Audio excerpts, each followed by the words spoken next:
Amados irmãos em Cristo Jesus, continuemos interpretando o Apocalipse de João, no capítulo 13. Teria Nero, o antigo perseguidor dos cristãos, o profano imperador romano, ressuscitado? Teria esse homem profano ressuscitado em algum momento?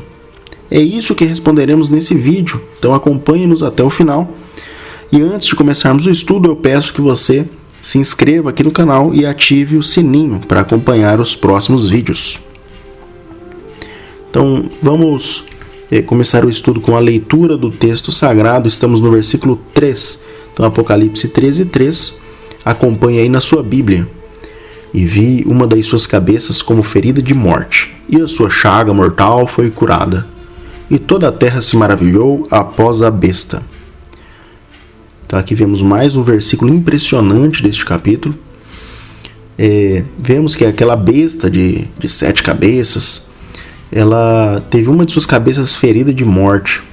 Porém, essa ferida foi curada. E depois disso a terra se maravilha diante dessa besta.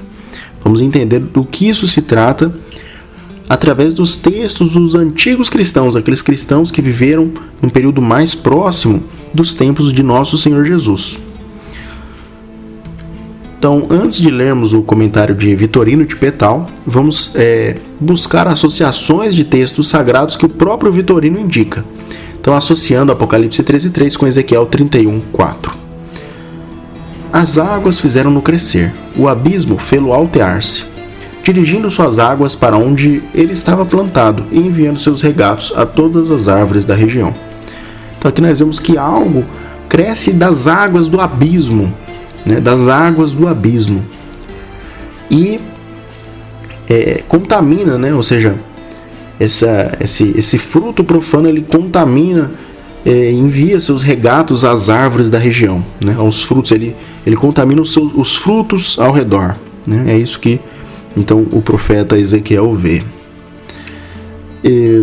E outra associação, vamos também para o outro profeta, que é o profeta Daniel, capítulo 11, 36 e 37. Ele escreve: Esse rei fará então tudo o que desejar. Ele se ensoberbecerá, se elevará no seu orgulho acima de qualquer divindade. Proferirá até coisas inauditas contra o Deus dos deuses. Prosperará até que a cólera divina tenha chegado ao seu termo. Porque o que está decretado deverá ser executado. Não respeitará nem os deuses de seus antepassados, nem a deusa querida das mulheres, nem divindade alguma. Ele se julgará superior a todos. Então aqui Daniel está falando de um rei que se torna extremamente orgulhoso. Ele se considera acima de Deus dos deuses, ou seja, do Deus Todo-Poderoso. Ele se considera acima de toda e qualquer divindade, até a dos seus antepassados. Então aqui a gente vê que esse rei que o profeta Daniel viu, ele pode ser visto também como aquele fruto profano que sai das águas do abismo também de Ezequiel, né? E que contamina todas as árvores da região, ou seja, impõe-lhes um culto profano, né? Já que esse rei considera-se acima de Deus, ele impõe um culto a si mesmo que é profano, uma contaminação. Então, tendo tudo isso em mente, vamos agora ler o comentário de Vitorino de Petal, sua interpretação então de Apocalipse 13:3. Lembrando que Vitorino viveu lá nos tempos do antigo Império Romano, foi martirizado no período de Diocleciano. Então ele estava ali muito perto dos tempos em que Jesus viveu, né? Da sociedade que Jesus viu e etc. Né? Vitorino escreve: Ele está se referindo aqui a Nero, pois é um fato bem conhecido que quando o exército enviado pelo Senado o seguia, ele cortou a própria garganta, e ele é aquele a quem, quando ressuscitado, Deus enviará como um rei digno daqueles que são dignos dele, a saber, os judeus e aqueles que perseguem a Cristo. E ele o enviará como um Cristo, tal como os perseguidores e os judeus merecem. E como ele terá outro nome, ele também terá outra vida, para que eles possam recebê-lo como o Cristo. Pois Daniel disse: Ele não conhecerá o desejo das mulheres. Ele mesmo é o mais impuro, e não conhecerá o Deus de seus pais. E assim, finalmente, ele criará uma confiança em si mesmo, de modo que será chamado de Cristo por eles. Que ele sairá do inferno, já mencionamos através das palavras de Ezequiel: a água o alimentou e o abismo o colocou nas alturas. Então aqui a gente vê claro, e tendo as associações dos textos sagrados que fizemos, que Vitorino, ele entendia que esse rei aí que se fala em Daniel,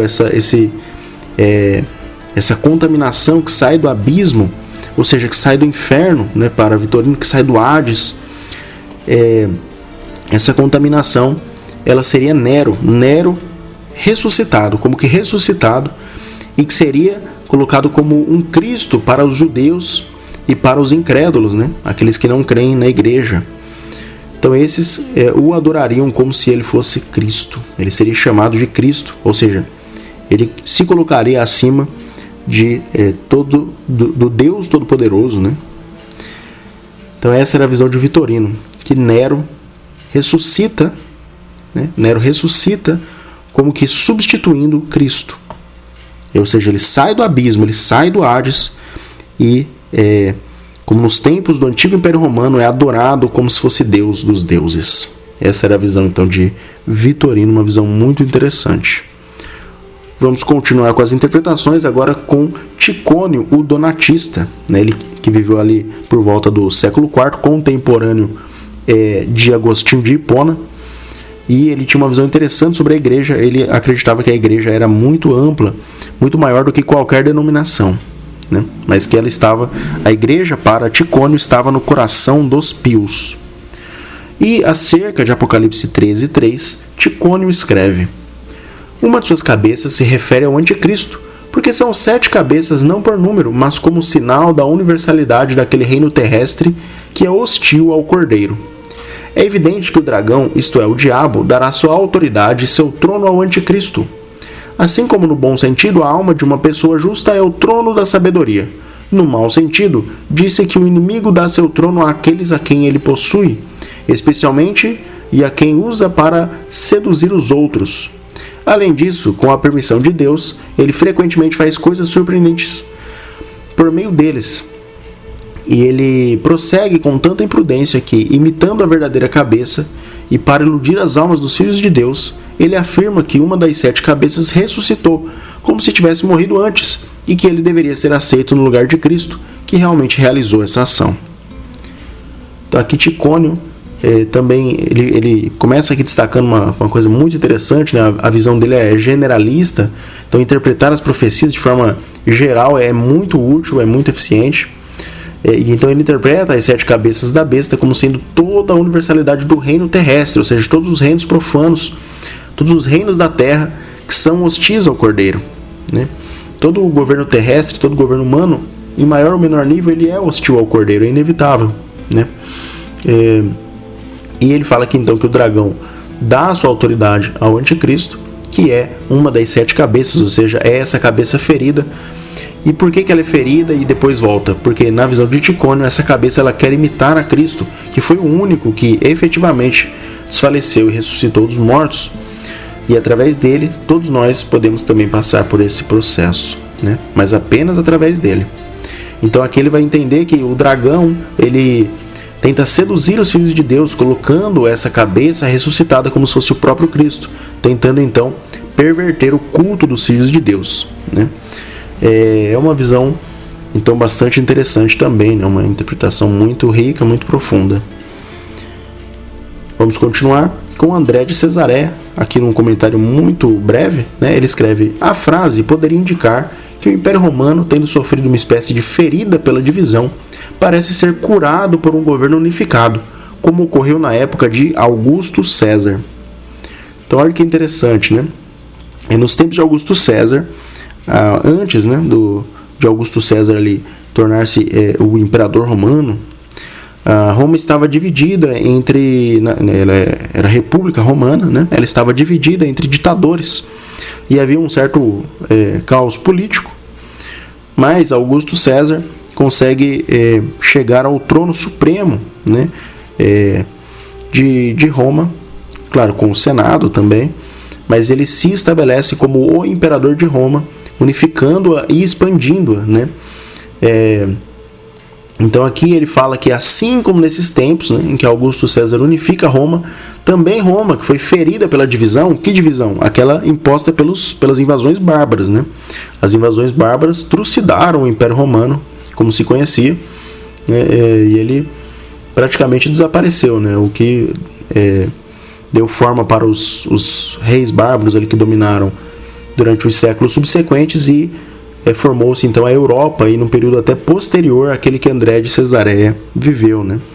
Mas André, lendo a Bíblia, ele anteviu que haveria uma nova unificação, assim como houve nos tempos de Augusto César, ou seja, haveria um novo Augusto César, alguém que, assim como Augusto César lá no passado uniu a República Romana num Império Romano, o faria de novo com os remanescentes da queda de Roma, ou seja, aqueles países que deram origem à Europa, né? Os reinos que originaram a Europa estariam unidos, né? André de Cesareia não viveu para ver isso, mas isso de fato aconteceu com o Império Carolígeno, né? Então Carlos Magno ele conseguiu de fato unificar e deu novos ares de Império Romano, né? Ele praticamente ressuscitou o Império Romano de forma incrível e inesperada, né? Nenhum historiador aí nos tempos de André de Cesareia suporia que o Império Romano ressurgiria, mas André de Cesareia teve esse pensamento inspirado aí pela Sagrada Escritura, né? Então, a Sagrada Escritura mostrando-se aí infalível, né? Então esses foram os 3 comentaristas do vídeo de hoje. Vamos agora fixar bem as ideias lendo a tabela resumida. Então acompanhe aqui a tabelinha para você não se esquecer de nenhuma dessas informações, né? Elas são muito valiosas. Então, a tabela resumida. Acerca de uma das suas cabeças como ferida de morte, Vitorino escreveu que ele está se referindo aqui a Nero, pois quando o exército o seguia, ele cortou a própria garganta. Então aqui, a cabeça ferida de morte para Vitorino é o Nero, né? o imperador profano. Sua chaga mortal foi curada. Então, para Vitorino, essa cura foi: ele é aquele a quem, quando ressuscitado, Deus enviará como um rei digno daqueles que são dignos dele. Então a cura para Vitorino seria quando Nero reaparecesse, né? Alguém como Nero reapareceria como um rei digno daqueles que são dignos dele, ou seja, dos ímpios, um rei dos ímpios, né? Vitorino, acerca de a terra se maravilhou após a besta, escreveu que ele criará uma confiança em si mesmo, de modo que será chamado de Cristo por eles. Então Vitorino também escreve que essa ressurreição de Nero se daria através de uma tentativa de imitar a Cristo. Agora com o Ticônio, então acerca de uma das suas cabeças como ferido de morte, ele escreve que uma de suas cabeças se refere ao anticristo, porque as 7 cabeças são um sinal de universalidade do reino hostil ao Cordeiro. Então Ticônio via a besta de Apocalipse como sendo todos os reinos terrestres, né? Todos os reinos humanos aqui da Terra. Acerca de sua chaga mortal foi curada, ele escreve que, imitando a verdadeira cabeça e para iludir as almas dos filhos de Deus, ele afirma que uma das 7 cabeças ressuscitou. Então aqui é como que o anticristo ele tenta imitar a Cristo, fazendo com que uma das cabeças da besta ressuscitasse, ou seja, um dos impérios da besta, que, como nós já dissemos, foi o Império Romano, né? Isso aconteceu com o Império Romano, ele como que ressuscitou através do Sacro Império Romano. E acerca de a terra se maravilhou após a besta, Ticônio escreve que como se tivesse morrido antes e que ele deveria ser aceito no lugar de Cristo, ou seja, ele receberia esse rei aí do novo Império Romano, receberia a adoração no lugar de Cristo, né? Isso que Ticônio viu. É claro que ele não sabia, assim como todos os escritores antigos, que o Império Romano ressurgiria, mas através da Bíblia eles tinham ideias aí do que aconteceria, né? Então eles já sabiam que surgiria alguém que tentaria cooptar ali a adoração que era devida a Cristo para si. E finalmente André, acerca de uma das suas cabeças como ferido de morte, ele escreve que o Império Romano, tendo sofrido uma espécie de ferida pela divisão. Então a morte aqui, a ferida de morte para André é o ruir do Império Romano, né, através das invasões bárbaras e das controvérsias políticas e N razões, né, que levaram à sua queda. Mas André ele estava numa posição privilegiada para interpretar a profecia, né, em relação a Vitorino e Ticônio, porque ele já tinha visto o Império Romano caindo, né? Vitorino não viu, Vitorino não viu nem não viveu nem no finzinho, né? Ticônio já viveu ali no finzinho do Império Romano e André já viveu num período em que o Império Romano já tinha sido devastado, né? Então ele já sabia que o Império Romano tinha caído e por isso, quando ele viu, olha, uma das cabeças da besta foi ferida de morte, ele já entendeu, ele entendeu na hora ali quem que era essa cabeça. Era o próprio Império Romano, né? E acerca de sua chaga mortal foi curada. Ele escreveu que parece ser curado por um governo unificado. Então ele pensou, poxa, se o Império Romano é essa besta ferida, e se ela será curada, como a Bíblia está dizendo, significa que o Império Romano voltará como um governo unificado. E curiosamente, isso de fato aconteceu, como nós dissemos. Então, aí, acerca da terra se maravilhou após a besta, André escreveu que como ocorreu na época de Augusto César. Ou seja, na época de Augusto César, ele conseguiu unificar Roma e colocou-se como imperador supremo. Né? Colocou-se ele quase como que numa posição de divindade. E não foram poucos os imperadores que chamaram a si a adoração como se fossem deuses mesmo, né? Entre eles o próprio Nero, né? Entre vários outros. Então o imperador romano ele se colocava nessa posição como que tentando tomar o lugar de Deus, e não com menor razão o imperador aí, que unificaria o Sacro Império Romano, né? O rei de reis aí durante o período medieval, ele também tentou se colocar no lugar de Cristo, né? Ele tentou atrair a adoração de Cristo para si, colocando-se como salvador até, né? Como intermediador, entre outros títulos. Bom, então esse é o vídeo de hoje. Eu espero que você tenha aproveitado. Se você gostou, curta, comente, compartilhe e não deixe de se inscrever aqui no canal. Ative o sininho para acompanhar os próximos vídeos e que a graça do nosso Senhor esteja com todos.